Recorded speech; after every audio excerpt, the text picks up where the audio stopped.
I have to wonder if things would be different for him if he would have gotten the help he needed at that point. Because after the murder, he started acting up. He'd black out from rage, he was expelled from the 8th grade, and he barely went to high school. At just 14, he had a new goal: to work, to earn money in order to pay the rent and take care of his mother. He wasn't the kid that would go get in trouble. He was the kid that you admired because he would go and leave school to go get a job, a little BS minimum wage job, to help his mother. Those BS jobs included a short stint as a busboy and helping out at a music store. And he worked at a deli. And my best memory of him, when he used to work in Stay Fresh across the street. That's the son of the local tattoo artist, David Percy. His name is also David Percy. He used to make my sandwiches. So I remember asking for a bacon, egg, and cheese on a roll. That bacon was so burnt, I could not eat it. While he sucked at making sandwiches, Danny Hernandez was good at getting noticed. He started decorating these oversized outfits with jersey letters that spelled out obscenities. I got the perfect shirt, bro. Which one? Look, hold this. Pussy eater. They also said things like HIV. He later said he did that to show support for his friends who had had the disease. But a lot of people around him say it was done simply for shock value. Can I curse? Yeah. Oh, sorry about that. Yeah. Well, his clothes are fucking different. I mean, he had shirts that said HIV and AIDS. Jordan Granados is a producer who made the beats for some of Danny's earliest songs. He said Danny's image became an online meme before anyone knew who he was. In Reddit, it called him like pussy nigga 69 or something like that, or because he had the HIV AIDS shirt. He'd wear it on the train stations and stuff like that. It just looked so corny. In a way, and he got clowned on Reddit, and then eventually people see that he blew up. But that was his style, and it was just like, who's doing that? Who's wearing a shirt outside that says HIV AIDS 666 with an upside-down cross? And he liked the attention. Here's him talking to Adam 22 on the No Jumper podcast. No Jumper is a show that has up-and-coming rappers, sometimes just weeks before they blow up. When did you actually start rapping, like, in your mind? When did this whole journey begin? Well, I started rapping for fun, to be honest with you. I didn't really want to be a rapper or whatever. I just started making music because everybody was just like, yo, you look mad cool, like, you know what I mean? So this is the thing now. There are a lot of rappers that say, I didn't really want to be a rapper. And a lot of times they're lying. A lot of them have been writing complicated rhymes since they were kids. But Danny was actually telling the truth. His music career did start by accident. One day in 2014, an aspiring music manager named Righteous P ran into Danny at the deli. P liked their tilapia. This chance encounter would become legend. Righteous P always had his ears open. So I met him. I was in my man's. I worked across the street tattooing. I met him. I just heard the cadence of his voice. I was like, damn, that's dope. And P was also on the No Jumper podcast back in 2018. And I really jacked, bro. I liked him as a person, all that. You know what I mean? So I'm like, yo, bro, you should rap. You know what I mean? And we just put it together. But then I needed help, so I called my little bro, like, yo, bro, you can help? He came on board. You feel me? P's little bro was a guy who went by Zilla Kami. And Zilla, who grew up in Bayshore, Long Island, wasn't even all that into rap.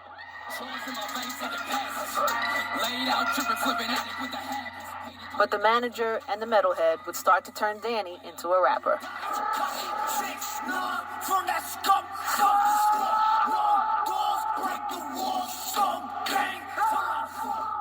They formed a crew, and it went by a few names: Scum Gang, Tekashi 6ix9ine, and Scum Life. They were inspired by rap, punk, heavy metal, and anime. They made videos as grimy as their neighborhood. And this is when Danny gave himself the handle Tekashi 6ix9ine.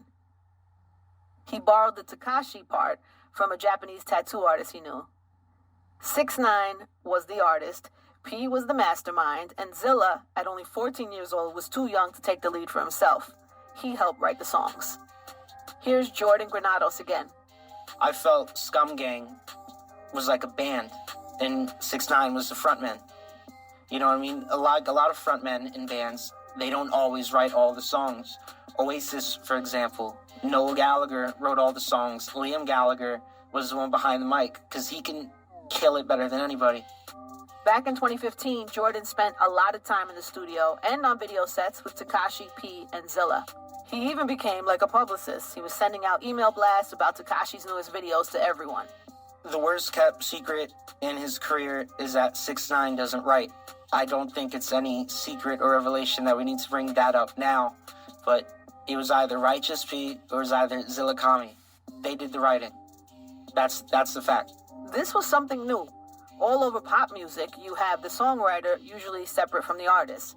But there's no stigma singing someone else's words if you're Britney Spears. But hip-hop is different. You're supposed to write your own rhymes. And 6ix9ine didn't seem to care about that. And there was something else. He wanted more attention. And he knew how to get it.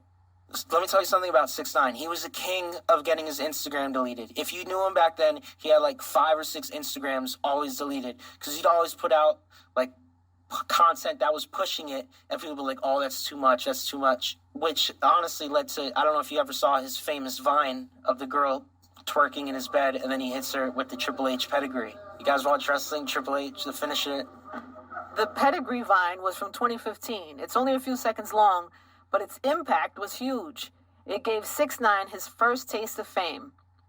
He did this wrestling move on a twerking girl in her underwear, and the Vine got shared everywhere. Snoop Dogg posted that. Sean Kingston, Taco from Odd Future posted that. It went viral on Vine. This was one of the first times that we see Daniel Hernandez becoming Tekashi 6ix9ine. He and his crew started making homemade music videos. The first was called, appropriately, 6ix9ine. And it was disturbing. It had people shooting heroin. Actually, there are truly people shooting heroin. But it starts with a skit. Tekashi is negotiating a drug deal in Spanish. Hey, papa, ¿cómo están? Tito la cura, ¿tiene la cura? And all this while a girl is going down on him. The shock value of this was obvious, but was it also an artistic statement? Justin Rose is a rapper and producer who lived in Bushwick at the time.